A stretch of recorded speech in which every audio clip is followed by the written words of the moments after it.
Perkenalkan, nama saya Pak Wahidin, panggilannya Pak Wahid. Saya punya usaha untuk produksi tas, dompet, sling bag, handbag, topi, kopiah, dan lain-lain. Kita produksi di sini.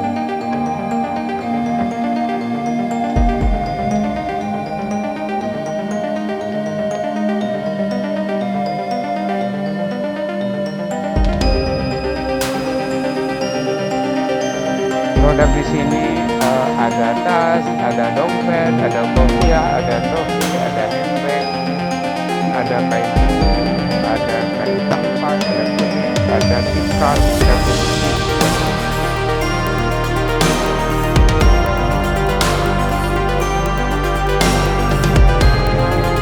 Saya awalnya ini sudah tas, awalnya ini sudah langsung setiap tahun saya ikut, ikut sama teman, langsung saya ikut tas dan yang itu 2 tahun saya di Jogja. Nah, habis itu baru balik. Saya mulai bikin produk ini dengan tahun 2013, 14, 15 dan seterusnya. Nah, di situ saya kepingin untuk memajukan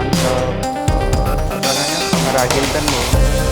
Di Lombok kan belum ada pengrajin tas untuk bikin tas tenun.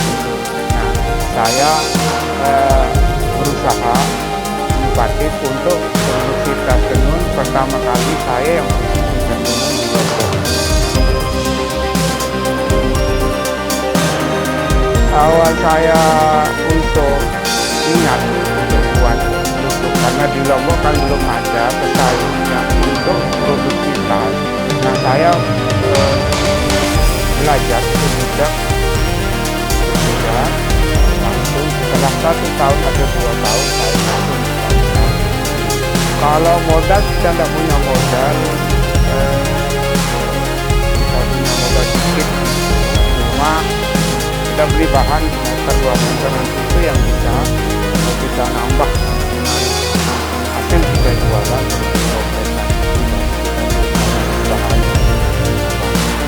Habis itu langsung kita kasih ke tenun.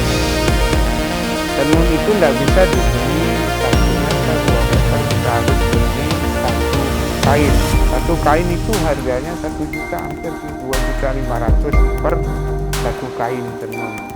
Dulu saya sendiri, terus lama-lama ada yang berminat atau yang mau buat tas dompet, jadi saya punya nambah karyawan 1. Nah, karena produk yang kita produksi itu lumayan bagus, jadi banyak teman-teman atau anak-anak sekolah yang mau pesan tas dompet. Nah, langsung kita nambah karyawan. Habis itu ada perkembangan, lagi kita nambah karyawan, habis itu lagi kita nambah, gantung senang. Kalau di sini ada pegawai saya 2 orang, kalau rumah ada 6. Ada yang bagian ransel, ada yang bagian souvenir, ada yang bagian dompet, ada yang bagian topi. Masing-masing punya bagian. Jadi hasil kualitasnya otomatis bagus ya. Saya kalau untuk desain, saya desain sendiri, modelnya sendiri, kreasi sendiri. Ini bahannya ada tenunnya dari Bima, Dompu. Ini tenunnya Dompu, terus sama kulit asli. Kita ngambil juga di Surabaya kulitnya. Terus settingnya harus yang asli, harus original, standar, yang merek YKK. Itu yang paling bagus setting.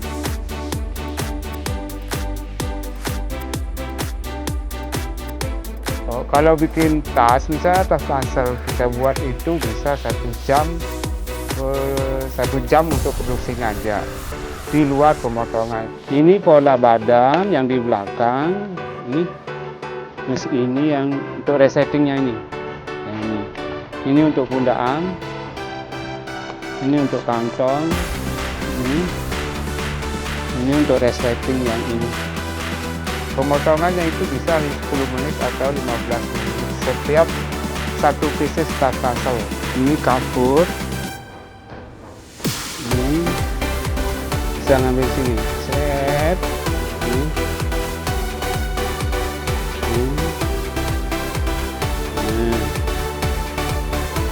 Ya.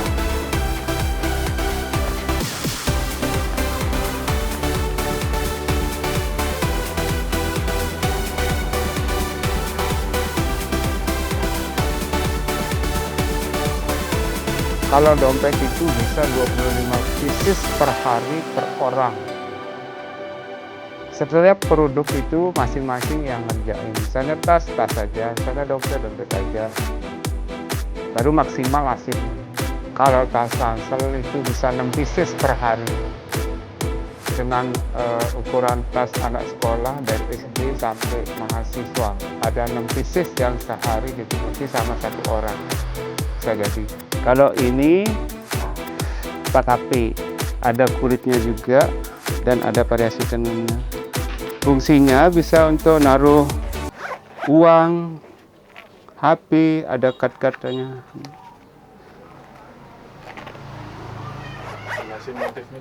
Ini motif tenun Subhanallah namanya, dari Lombok Tengah, Sukarara.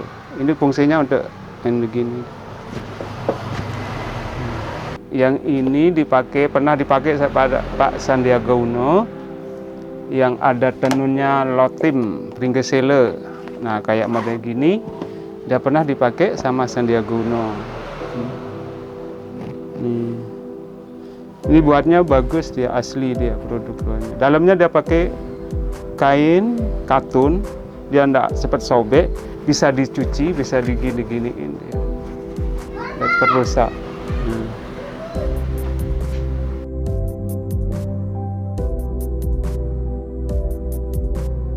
Proses buat topinya itu ada 20 menit setelah dipotong gitu. Kalau di pemerintahan bisa kita diajar online, semua kita diajar semua gitu. Dari ada pelatihan macam-macam, kita dapat pelatihan, misalnya ada pelatihan keluar daerah, kita dikirim, yang layak dikirim. Yang betul-betul punya pengusaha, punya pengrajin. Nanti di sana kan kita bersaing dengan 20 provinsi atau 40 provinsi. Dari awal itu memang bagus. Kita dididik secara disiplin, secara continuous, secara kualitas gitu. Kita dididik terus, dibimbing terus, dibina terus sampai internasional kita bagus deh. Kalau diajak untuk pameran itu nanti kita dihubungin dari instansi pemerintah misalnya. Instansi pemerintah itu yang ngarahin kita ada seminar, ada pelatihannya juga. Baru kita ada kurasi, dipilih yang mana layak yang diikutin pameran di Mandalika. Kalau event sering ikut pameran, kalau MotorGP, WSBK, ada acara nasional, saya ikut juga. Otomatis produk-produk yang dicari dari luar daerah itu ciri khas yang ada di Lombok. Misalnya ada tas tenun, dompet tenun, topi, songket, dan lain-lain dicari sama tamu-tamu yang dari luar daerah atau acara nasional.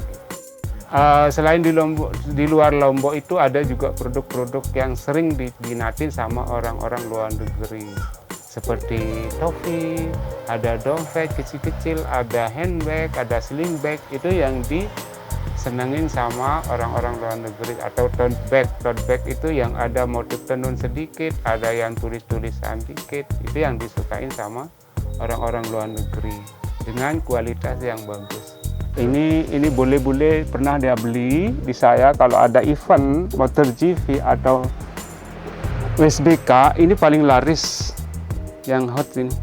Ini tenun Lombok Tengah Sukarara namanya Subhanallah. Ini pringgesele. Ini pringgesele juga warna merah sama kuning. Terus ini Lombok Barat punya tenun. ATBN Lombok Barat. Kalau untuk lokal ya, untuk lokal untuk lokal sekitar Mataram aja kita produksi yang gini, ada yang polos, ada yang bahan kodure, ada yang bahan kampas. Kalau untuk luar negeri beda dia. Kalau luar negeri itu minta ada resettingnya kuning, ada resettingnya, ada aksesorisnya dari segi jahitannya, dengan standar internasional dia mau. Kalau saya ngikutin perkembangan zaman, model-model yang tren-tren setiap bulan atau 3 bulan sekali, oh model ini harus tren, model itu harus tren, harus kita ikutin model itu. Kalau enggak kita ikutin model, kita ketinggalan kereta kayak bahasa Jawa. Saya enggak pernah lihat, cuma saya kreasi sendiri. Enggak. Ada ketua NTB Mall gitu. Enggak. Oh, saya sendiri. Saya full desain sendiri. Sekarang tas, misalnya tas ini, saya modif bisa resetting dari belakang, bisa saya rubah itu, bisa semua saya rubah. Kalau suka duka kesulitan banyak sekali dari kesulitannya itu dari cara nyari bahan, dari cara nyari modal, dari cara buat pola, banyak sekali kesulitannya. Kalau suka duka ya tergantung hobi kita buat produk saya suka. Ya nikmati aja. Kalau masalah desain apapun saya coba, semua saya bisa produk selain dia produk yang kayak cover yang pakai plastik gitu yang untuk troli itu kan ya, untuk orang-orang pergi luar itu saya belum bisa produk itu karena dia butuh bahan yang bagus dan pabrik juga yang punya gawe. Alhamdulillah dari hasil saya usaha saya, anak saya bisa kuliah sampai S1. Saya kan punya anak 3. Terakhir kan sudah selesai kuliah di Fakultas Pertanian. Sudah 2 tahun selesai, sekarang sudah kerja. Alhamdulillah wa syukurillah.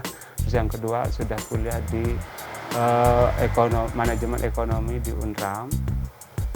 Yang terakhir satu baru masih SMP. Alhamdulillah sudah ada dari usaha ini. Bisa bantu masyarakat, bisa bantu ibu-ibu yang nenun, bisa bantu pokoknya banyak kita bantu dah insya Allah.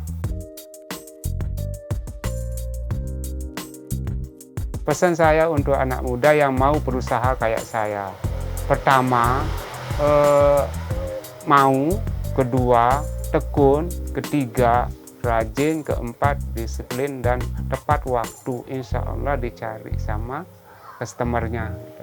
Harapan saya ke depan supaya bisa lebih maju dari sekarang, perusahaan saya bisa berkembang bisa ngirim produk-produk unggulan yang ada di NTB ke luar negeri.